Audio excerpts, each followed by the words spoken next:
Hi, I'm Jeff Haynes, editor at Tech Bargains, and today we're bringing you a video review of the Nintendo 3DS.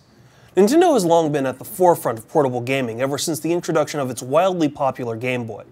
The company also revises its systems over time, shrinking them while including lots of new features to appeal to its fans.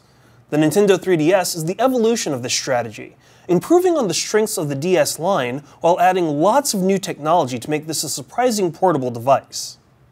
The Nintendo 3DS is the 5th edition of Nintendo's DS line, and packs many standard features of the previous systems, like a built-in microphone, support for Wi-Fi connections, and clamshell design with twin LCD screens, with the lower being a touchscreen. It also builds on elements of the product line, from the addition of a thumb pad for tighter game control to the inclusion of a 3D slider, motion sensor, and gyroscope. The 3DS has received multiple technical and facial facelifts to make it stand out from other devices in the Nintendo family. For instance, the 3DS is one of the smallest portables in the DS series. It weighs in at 8.1 ounces and is only 5.3 inches wide, 2.9 inches deep, and 0.83 inches high. As you can see compared to an original system, it's tiny and lighter, which helps prevent your hands from cramping up during long play sessions. But there's more to this system than simply putting it on a portable diet. The 3DS is the most powerful unit in the franchise's history, packing an ARM11 multi-core processor and 128 megabytes of fast cycle RAM, which dwarfs the previous systems. The screens of the 3DS are much sharper.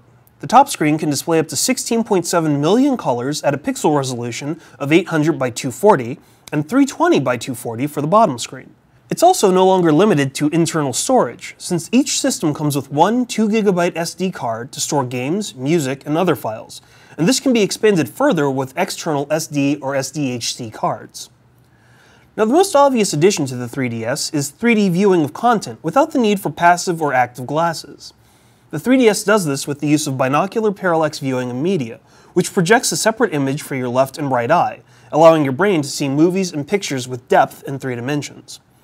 The portable does a solid job of recreating 3D images and objects, and users can adjust the strength of the effect with a slider on the top screen of the device, including turning it off entirely. This effect isn't solely restricted to games or videos from software either. The device has 2 external cameras that can be used to capture 3D photos.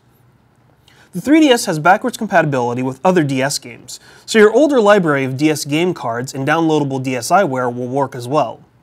However, the 3DS also comes packed with a number of built-in games to amuse and engage you.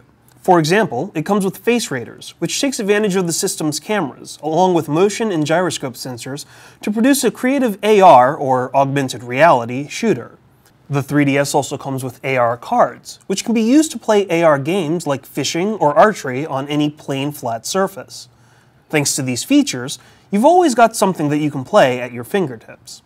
What's even more intriguing about the 3DS is that it takes many of these games and includes hidden features that users will stumble upon as they explore different modes and functions of the system.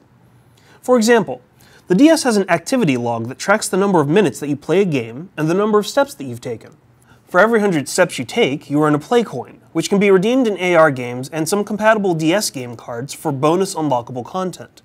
That can get players actively moving around instead of sitting in the same spot and playing games all day. That brings me to the last advantage, which is that the 3DS is inherently designed as a social device. With the Street Pass feature, users can trade data with other 3DS users that are in Wi-Fi range. This allows you to trade Me avatars, user info, and other details, even if the system is in sleep mode.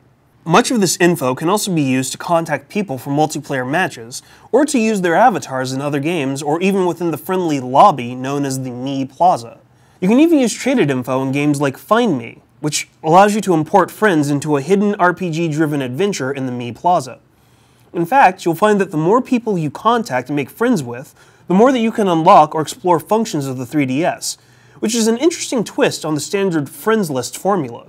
You can actually explore more if you've connected with other people. Even with all of these technical advancements, the 3DS isn't perfect. The 3D functionality does work, and it's cool to have without the glasses, but there's still a couple problems with it. The effect is locked to one user only, so gathering a group of friends to look at a 3D object will force you to pass the handheld around. Second, the effect works in a narrow window where you have to be directly head-on with the device.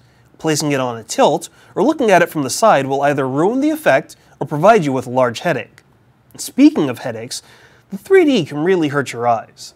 It's not too bad if footage is slow or not really coming directly at the screen, but quick movement or footage aimed directly at the user can really blur your vision. While we slowly got used to the effect, we also found that for long sessions we inevitably would reach a point where we'd turn 3D off. It's easy to see why there's a warning from Nintendo for kids' vision with this handheld, and parents should heed it carefully. Finally, and most importantly, is the fact that there isn't really a game that fully takes advantage of the feature. Oftentimes you'll have a clip that shows a glimpse of 3D brilliance, but for the most part, it's a limited gimmick that hasn't been fully exploited or manipulated into a compelling experience by game developers yet.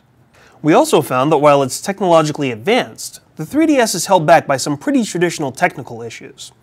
For one thing, the device is surprisingly slow. Even though the 3DS is the most powerful device in the DS family, you'd hope that load times were significantly reduced. Unfortunately, you can easily spend a lot of time waiting for the system to boot up a start menu or load from an SD card slot. Similarly, the battery life was rather light in comparison. We found that the system lasted for only about 4 hours of gameplay at best with the factory brightness settings applied.